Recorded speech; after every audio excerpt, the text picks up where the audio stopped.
This is Will McCauley with cEntellect. Today I want to introduce our cHedge system. This is a system that we at cEntellect have developed through our years of experience, knowledge, and technical expertise in the energy space. It's really a system that allows you to do a number of different things, primarily value, optimize, and monetize energy assets across the energy complex.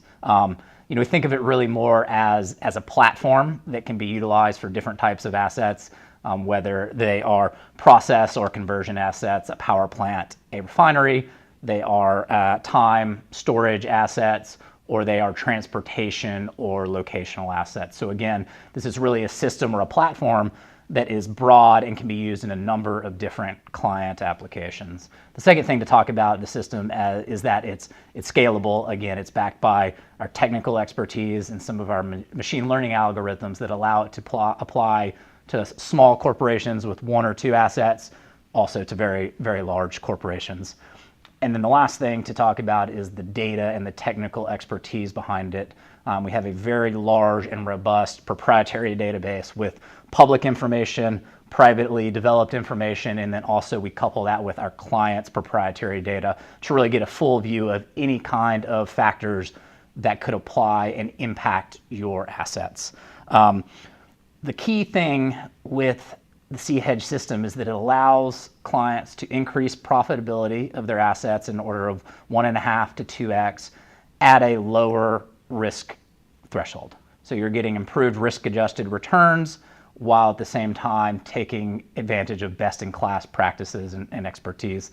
The first thing to think about with the system is there are certain markets where it applies very well and other markets where it doesn't necessarily apply as well. So the value proposition is strongest in markets that exhibit low correlation between your inputs and your outputs of your assets. Again, whether that's a fuel into a plant and the output of that plant, or it's price at location A, price at location B. The second thing is it's very valuable, again, when volatility in those prices is high. If you're in a market with low volatility and high correlation between your inputs and your outputs, the value proposition is less strong. It's still there, but it's not as strong as it is in those other cases that I talked about. So really the way that we think about the system is that it has 4 layers. The first layer is our database, which we've already talked about previously. Again, it's proprietary, robust, has a lot of both intrinsic data and orthogonal data that may not appear to be related, but that actually has a strong impact on the particular market or the client's assets. The second layer is, again, our proprietary valuation vectors. These are forward prices for a number of different commodities, primarily in the United States, but also in Canada and Mexico. The differentiating factor with our valuation vectors is the tenor is much longer than anything else you'll see in the market. The granularity is much finer, and it is very broad, covering a number of illiquid and more esoteric commodities that a lot of people don't necessarily take the time to show an interest in or have a viewpoint on. The third layer, and this is where it gets beyond data and into technology and knowledge and expertise, is our machine learning algorithms and the optimization. We have a proprietary model that utilizes 10 different variables. These are optimized and tailored specifically to the situation, the asset, the location that we are looking at. And so these variables, while they are the same across the spectrum, they are very specific to an individual situation. We'll get into much more detail as I go through the 3 steps of the actual machine learning process and the variable optimization process. And then the last thing to point out is while this is a very objective and quantitative approach to hedging, valuation, and monetization, at the end of the day, there is expert oversight by the team at cEntellect and the client to understand what this model is telling us and how it relates to real-world knowledge expertise. There is no black box.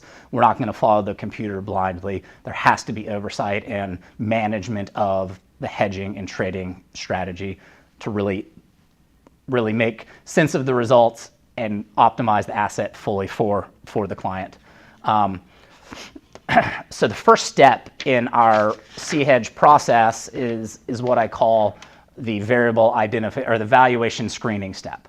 This is a very quick, not labor-intensive process where we take our machine learning algorithms, apply it to a client's very specific situation across a tenor of 5, 4, 3, 2, 1 years to see if the valuation proposition makes sense, if the market exhibits those characteristics that I talked about previously of high volatility and low correlation, just to make sure the extra work involved really benefits the client as much as they think and we think it is. Again, this uses forward knowledge, but the differentiation is it does not allow the variables to change over time. It's actually a big handicap on the value proposition and on the model, but again, it's a quick screen to make sure moving forward is in the best interest of all involved. The second step is what I will call the variable identification process. In this case, we actually allow the variables to change over time without the benefit of forward knowledge. So the model, out of a point in time, does not know future price movements in that market. So we're not using forward knowledge, but we're allowing the variables to change over time. Now, some may think that that actually reduces the value proposition. However, we've seen that you get an uplift of about 15% on average by reducing the use of forward knowledge, but allowing the variables to change. That's because a variable set optimized over 5 years is going to be suboptimal than one that is allowed to be optimized over a month or a 3-month period.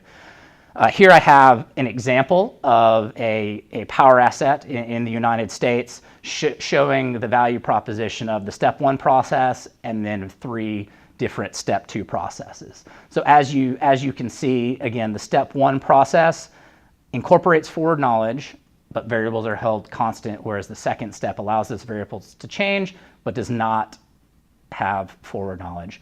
You can see there are periods where the forward knowledge model does win, but over the long term of the asset, the step 2 process does in fact show the benefit that we talked about. It's really the optimal outcome for all our parties involved.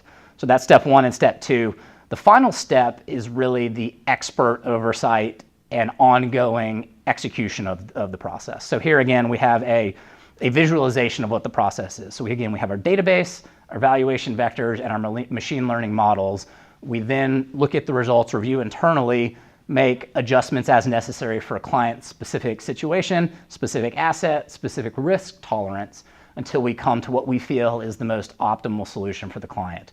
That information is shared with them, discussed, and it's a continual loop of continually teaching and learning the model, allowing the variables to evolve, and ultimately coming up with the highest value add achievable for our clients. Again, across the energy spectrum, whether it's a conversion asset, a storage asset, a locational asset, oil and gas related, power related, petrochemicals related. This can really be applied to a number of different use cases and a number of different assets.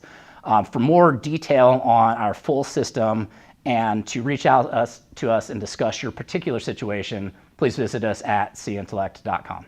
Thank you.